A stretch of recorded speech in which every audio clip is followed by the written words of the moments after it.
deep dive. Today, we're tackling something that's definitely on a lot of minds. How to build real wealth, how to get financially ahead, especially when, well, the world feels a bit shaky right now. Yeah, it really does. We're talking, potential recessions, big energy shifts, even whispers of wealth bubbles possibly bursting. It's true. And for many people, I think particularly millennials, the pressure feels intense, like time might be running out. Right. I mean, think about this. American household debt just hit a record high, over $16 trillion. Wow. 16 trillion. Yeah, and credit card balances alone jumped $46 billion in just one quarter back in 2022. That's staggering. It is. So this deep dive, it's really about understanding what concrete steps you can actually take with your money, like right now, to navigate all this complexity. Exactly. And our sources today have some really fascinating insights, things that might actually challenge what you think you know about building wealth. So let's unpack it. We've kind of distilled it down into 4 key things you should probably be doing with your money. And the first one, it's surprisingly humble. Yeah, let's get into it. Okay, so our first step is literally titled Humble Yourself. Now, that sounds a little counterintuitive, doesn't it, when we're talking about getting rich? It does, yeah. What does that mean in practical terms? What are we supposed to be shedding here? Well, what's really fascinating, I think, is how much social influence dictates our money habits. Something like 72% of U.S. adults are on social media. 72%. That's huge. It is, and that creates this enormous pressure, right, to keep up with the Joneses. Always. And that often means, stretching your budget way too thin, buying things you don't actually need, like luxury goods. Right, the status symbols. Exactly. And often those are bought just to kind of boost self-esteem for a moment, or maybe give you this fleeting sense of belonging. So here's a really compelling point from our sources. They suggest doing the polar opposite of what everyone else seems to be doing. Go against the crowd. Yeah. Instead of buying stuff to impress people you might not even like that much, Yeah. the idea is to radically shift your focus. Put it on building the future you actually want for yourself. That makes sense. But it does raise a big question, doesn't it? How do you actually break free from that cycle, especially if you're already, stuck in debt? Good point. What's the escape route? Well, one method mentioned is the debt avalanche. It's considered highly efficient. Okay, debt avalanche. How does that work? Basically, you keep making the minimum payments on all your debts, right? But then any extra money you can possibly find, you throw it all at the debt with the highest interest rate. Okay. Highest interest first. Exactly. Because that saves you the most money on interest over time. It's about systematically dismantling that debt chain, link by link. Systematically dismantling the debt chain. I like that phrasing. It really clears the path, doesn't it? It does. And once that big burden's lifted, well, the focus can shift to building up your net worth. The fun part, maybe. Yeah, hopefully. Money makes money, right? That's the goal. Exactly. And our sources even suggest starting really small. There's this little psychological trick, the penny challenge. Oh, yeah. The penny challenge. Yeah, it's less about the actual amount, Yeah. more about just building the habit, the consistency. You say 1 penny today, 2 tomorrow, 3 the next day. Okay, I see. So it just grows slowly. Right. It's a tiny commitment each day, but by the end of the year, just doing that shows you how small, consistent actions add up, like over $650 from just pennies. Huh. That's a neat way to visualize compounding, even on a small scale. Yeah, or you can use those apps that round up your purchases and save the difference automatically. It takes the thinking out of it. Right. Automate the consistency. And connecting this to the bigger picture, a really crucial point, is not to inflate your lifestyle just because your income goes up. Lifestyle creep. The silent killer of wealth building. Totally. The source mentioned a podcast guest, this guy Hugh. Really interesting story. He lived on just $10,000 a year. $10,000 while paying a mortgage. Yeah. Extreme discipline. He biked to work, always made his own lunches, only bought absolute essentials. His whole goal was financial independence by age 40. Wow. That's dedication. It really shows the power of just focusing on reducing expenses. It does. Massive power in controlling spending. But, like you said earlier, Hugh's story highlights saving. But there's a limit, right? You can only cut expenses so much. Exactly. There's a ceiling on saving. So once you've got those expenses under control, what's the next big lever? How do you really maximize your potential? Well, that leads perfectly into the next step. Okay, step 2 is spend strategically. Now, wait a minute. That sounds like it contradicts what we just talked about with saving and Hugh. Huh. Yeah, it might seem that way at first. But our source argues that sometimes going against the conventional wisdom, like save everything, actually leads to greater success. Okay, I'm intrigued. Explain that. How does saving everything work against us? Well, think about where most people save their money. Usually traditional bank accounts, right? Sure, savings accounts, checking. Right. But doing that, saving passively, mostly just helps the banking system. It gives them capital they use to create more debt. How does that work? There was this economist, Richard Werner. He did an experiment, actually got access to the banking system's back end. Seriously? Yeah. And he found that something like 97% of money isn't really printed. It effectively just appears from thin air when banks issue loans. It's debt creation, backed only by an IOU. Wow. Okay. Yeah. 97%. So when millions of people just hoard their cash in savings accounts, they're kind of inadvertently helping bankers get richer with that capital instead of putting it to work for themselves. Okay, that's a pretty radical thought. Money isn't static. It loses power if it just sits there in a basic savings account. Exactly. The paradigm shifts. Money is a dynamic tool. So, all right, let's say you've done the first step. You've humbled yourself, maybe paid off some debt, and you've built up that emergency fund, say, 3 to 5 months of living expenses. What's the strategic shift then? Yeah. Where should the money go? The focus absolutely has to shift. Away from just saving for saving's sake and towards increasing your earning potential. Okay, earning potential. Yeah, because you're generally paid in direct proportion to the value you bring to the marketplace, right? Makes sense. So think of it less like hoarding useless gems in a video game and more like spending resources to level up your character, Yeah. make yourself more valuable. Level up your character. I like that analogy. So you're investing in yourself. Precisely. Money needs to be put to work to increase your value. And our sources give a fantastic example of this, don't they? With Curtis, the son of the source. Oh, yeah. Curtis's story is great. Really illustrates this point. He started out as a videographer, Okay. but he didn't just stay there. He strategically spent his money to learn new skills, buy better equipment. He got more cameras first. That let him raise his day rate from like $200 to $300. Okay, so a direct return on that investment. Exactly. Then he invested in getting a commercial drone license. Boom, now he could charge $500 a day. And he kept going.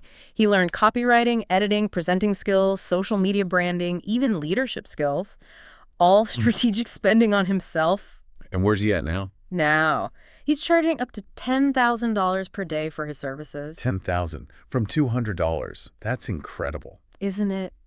It just shows no matter your job or business, there's almost always a way to strategically spend money, invest to increase your value, and therefore your earning potential. That's a powerful example. Yeah. But it also raises a question. How do you know what to invest in? How do you spot the good investments, whether it's skills or assets, from the bad ones that just drain your cash? Well, that leads us right into step 3, developing your financial intuition. Step 3. Develop your spidey sense. Okay, I like this one. The ability to sense when something's off, when something bad might be about to happen, especially with your money. Yeah, and our source is pretty blunt about it. Warns about the sharks out there waiting to take your money. Sharks, yeah. Unfortunately, they exist. They really do. Think back to the big crypto rally a while ago. Oh, boy. So many people, especially younger folks, were driven by that FOMO, fear of missing out, right? And they just YOLO'd their life savings into scam coins, just threw money at things without really understanding them. Yeah, I remember seeing stories. Devastating. Absolutely. And it's not just the money loss, which is bad enough. It's the opportunity cost. Often, making your first, say, $10,000 is the hardest part of building wealth. That's where the momentum starts. Right. It fuels the next step. Exactly. And losing that initial stake to a scam can just halt all your progress. It's incredibly discouraging. So how do we build this spidey sense? Our source mentioned 3 main things to look out for, right? Yep. 3 key questions to ask yourself. Okay, what's the first one? First, does it sound too good to be true? The classic. If it sounds too good to be true. It probably is. Think about those crypto lending platforms like Celsius and Voyager. They were offering these just eye-watering amounts of interest. Yeah, like 10%, 15%, even higher sometimes. Exactly. Totally unsustainable. That should have been a massive red flag. And, well, we know how that ended. Bankruptcy, people lost everything. Okay, so too good to be true is red flag number 1. What's number 2? Number two, is the utility, like the actual usefulness of the investment, obvious? Utility. Okay. What does that mean in practice? Take many of those NFTs, the non-fungible tokens. For a lot of them, the obvious uses just didn't line up with the crazy prices people were paying. Right. People weren't buying them for the art or the utility, mostly. Mostly no. They were buying them purely hoping the value would keep going up forever. Speculation. And when that hope evaporated, the market crashed hard. Okay. So obvious utility is key. And the third point... This one's maybe the trickiest. Are you being driven by your brain, like logic, or by your emotions? Oof. Yeah, that's tough. Because we're really good at rationalizing emotional decisions after we've already made them. Exactly. We tell ourselves stories to justify what our gut, or maybe our greed or fear, told us to do.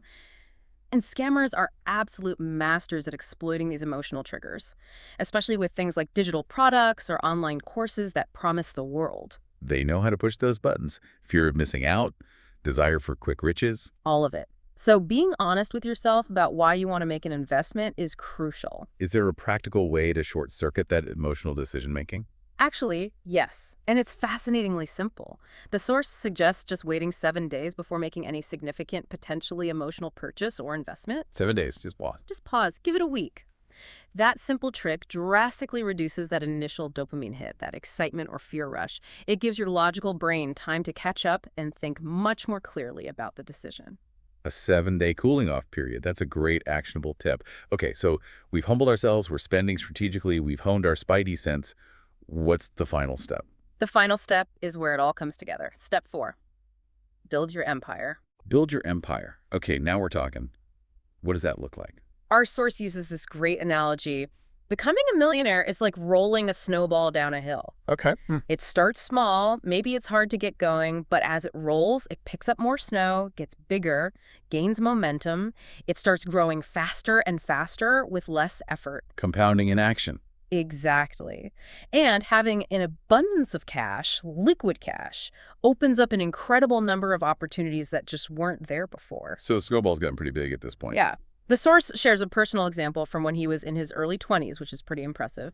He had a house worth $150K, a flat worth $46K, a business that had 116 tall K's worth of stock, all paid off. Wow, already. Yeah, plus $100,000 in cash. And his business was doing $500,000 a year in turnover and could have potentially been sold for $300. That's a very strong position for someone in their early 20s. That snowball got big fast. It really did. Which leads to a crucial question, right? Once you have built up some capital, maybe through saving, maybe through increasing your earnings like Curtis, where do you actually put that money to keep the snowball rolling? Right. Because you mentioned earlier that investing in your own skill set has diminishing returns eventually. Exactly. That rule of diminishing returns kicks in. Initially, spending a little bit on a new skill or tool can massively boost your income, but eventually, getting that next level up becomes much, much more expensive for smaller marginal gains. You can't just keep taking courses forever and expect your income to triple each time. So you need to deploy the capital elsewhere. A lot of people immediately think property, right? Real estate investing. They do. And property can absolutely be a path to financial freedom. Many people have done very well with it. But there's a catch. There's often a catch. The source points out that to do property investing effectively, especially if you have multiple properties, you often have to treat it like its own business. Meaning it's not truly passive income. Often not nearly as passive as it's sometimes made out to be. It requires active management, dealing with tenants, repairs, vacancies. It takes time and attention. It's another job, in a way. Okay, so if property isn't necessarily the first or only answer for passive growth, what is the recommended approach? Once you have that substantial cash, that snowball money, ready to deploy. The advice is to build a liquid asset portfolio first, before jumping heavily into something less liquid like property. Liquid assets, so things you can sell relatively quickly if needed. What are we talking about? Primarily, we're talking blue chip stocks, shares in large, well-established, financially sound companies, and potentially certain established cryptocurrencies, though obviously with appropriate risk assessment. Okay. Stocks and maybe some crypto. Why liquid first? Well, there's this provocative idea the source puts forward. If you can't realistically write a check for, say, $1 million within a few days, are you truly a millionaire in a practical sense? Interesting point. Yeah.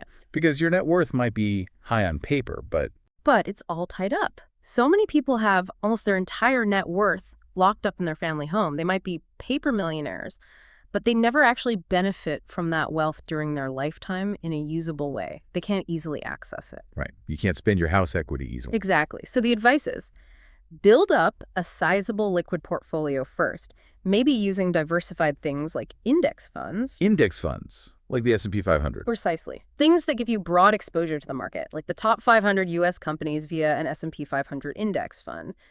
Build that portfolio rapidly. Reinvest the dividends, the cash flow, back into buying more stocks or funds, let it compound. Then, once that's substantial and growing, maybe you start looking at investment properties as a diversification play. So liquid growth engine first, then consider less liquid assets like property. That's the idea. It allows you to build investments that generate income and grow without requiring constant hands-on management, truly putting your money to work for you. Makes sense. And the source mentioned their own portfolio reflects this, mostly index funds. Yeah, mostly index funds, with a significant bias towards the American market through the S&P 500, which they note has served them incredibly well over the long term. Wow. Okay, what an illuminating deep dive this has been. Really practical stuff. Yeah. From, the importance of humbling yourself and getting spending under control to strategically spending to increase your value. Right, leveling up your character. Yeah. Yeah. And developing that financial spidey sense to avoid the sharks. Crucial. And finally, building that liquid empire, letting the snowball gain momentum. These feel like really actionable steps anyone could start thinking about. Absolutely. And maybe if there's just one single takeaway from all this today, it's this. Don't lock your baby money away. Baby money? You mean that initial capital you scraped together? Exactly. That first $1K, $5K, $10 that's so hard to earn. Don't just bury it in a low-yield savings account and forget about it. Let it play, let it circulate, invest it in yourself, invest it in assets. That's how the wealth journey really gets started and, crucially, how it accelerates. Don't lock the baby money away. Let it play. Like that. Which really leads us to a final question for you, the listener. How might actively deploying your money, investing it strategically rather than just passively saving it, how might that reshape your financial future? Something definitely worth thinking about. Definitely. Food for thought until next time.